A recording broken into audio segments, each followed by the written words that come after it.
Hey everybody, John Kelly, profiler here. Welcome. Thanks for tuning in. Today we're going to be talking about the different serial killer subtypes. But before I get into that, I want to talk about our webinar, our upcoming webinar. It's going to be a week this Saturday, actually a week tomorrow, right? At 1 o'clock. It's going to be March 13th at 1 o'clock. And you can find all the information you need in the description. You'll find a link in the description. It'll take you to all our info. And we're going to have a lot of fun. We're going to have a good time. There's going to be a lot of great information there. And really, we're going to be drilling down on comparing and contrasting Ted Bundy versus Gary Ridgway, the Green River Killer. And my partner, Frank Adamson, totally ran the Green River case and was involved with the Bundy case as well. Both of these guys are from the same area.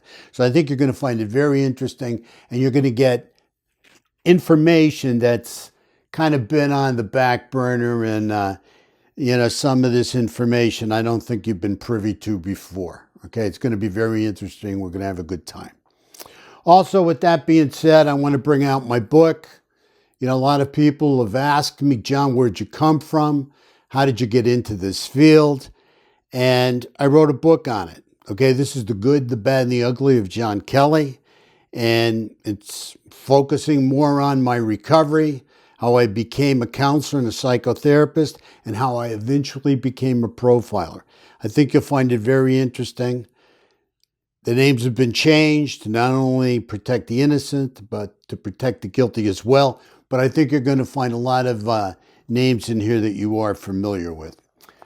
With that being said, I want to finally bring up our channel, which is Thrive. It's a great channel. We've got a lot of good educational vids on that channel. And we made this channel, and we're making the vids on this channel, and it's all free. Just go to it. Watch what you'd like to watch as much as you'd like to watch it. For people and families that are suffering from addictive illness. I can't imagine how you could be going through addictive illness in these COVID times. It's got to be ripping your family apart. And we hope that some of these videos can help some of you and educate you on some moves you can make to take care of yourself and your loved ones. Okay. With all that being said, let's talk about law enforcement. Law enforcement turns around and says there are between 25 and 50 serial killers active in the United States all the time. 25 to 50 serial killers. I have a problem with that. In my opinion, this is definitely not true. I believe there are many more. Okay? Usually when you think of a serial killer, you're going to be thinking of a sexual killer who's interested in having control and sexual dominance over a victim, right? That's what we pretty much see. And we forget about the other types of serial killers that there are. There's different subtypes. I'm going to go over a couple right now. One is the power and control subtype. Now, this is a subtype that's interesting in having his power and control and sexual dominance, but he's not that interested in making his victims suffer very much. He's just interested in, getting his thrills and, killing his victim and dumping her or him wherever. The other subtype I'm interested in talking about is a heathenistic, sadistic serial killer. And this is a serial killer who's very interested in seeing a victim suffer. A big difference between a power control serial killer and a heathenistic, sadistic serial killer. Sadistic serial killer subtype is very focused on seeing the fear in your eyes. He gets sexual gratification, sexual excitement from seeing your fear. He gets off on it. Okay? And usually you can tell the victim, when a victim's body's found, if they are a victim of a sadistic serial killer, because usually you're going to have restraint marks on them, and that's going to tell you right away that somebody had them and had them for quite a while and was not in a rush to just kill them, have some kind of sexual interaction with them and dump them. This is somebody who gets off sexually over a period of time and likes to see their victims suffer. I remember one serial killer telling me he'd like to take his victims out on a boat ride and take them out, into the ocean. And when he'd get out so far, then he would tell them that he was going to kill them. And he just loved to see the fear in their face. And there was nowhere for them to go because they were on his boat. They were in the middle of the ocean. And guess what? They could scream all they want. Nobody could hear them out in the middle of the ocean. Or say not the middle of the ocean, but even 2 or 3 miles out. You can't hear much of the ocean.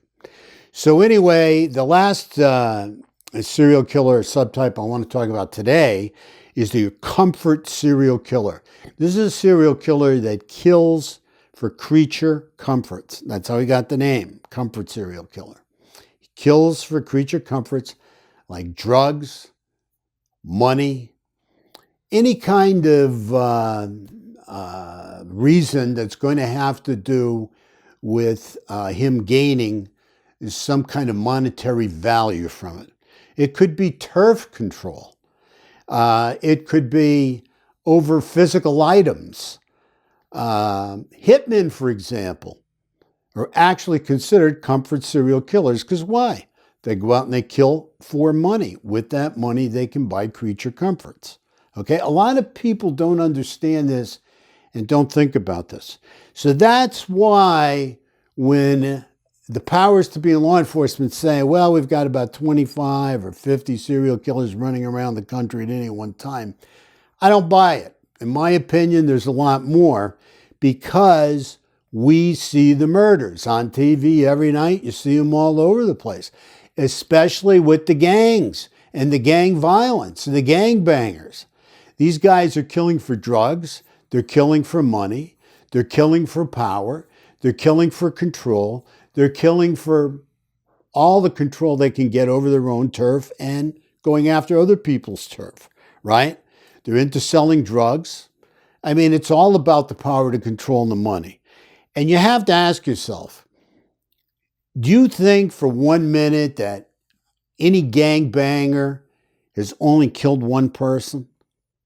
I mean, common sense will tell you, if you have a gang running for a period of time, the gangbangers are going to kill a hell of a lot more than one person.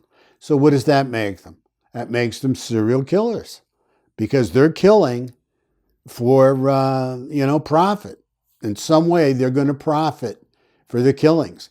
Even if it's a revenge kind of killing, it's still that whole power and control, feeling that they're going to have after they do the deed. So just think about that when you see all these various murders taking place. And you know what law enforcement has successfully done is separate gang violence from serial murder.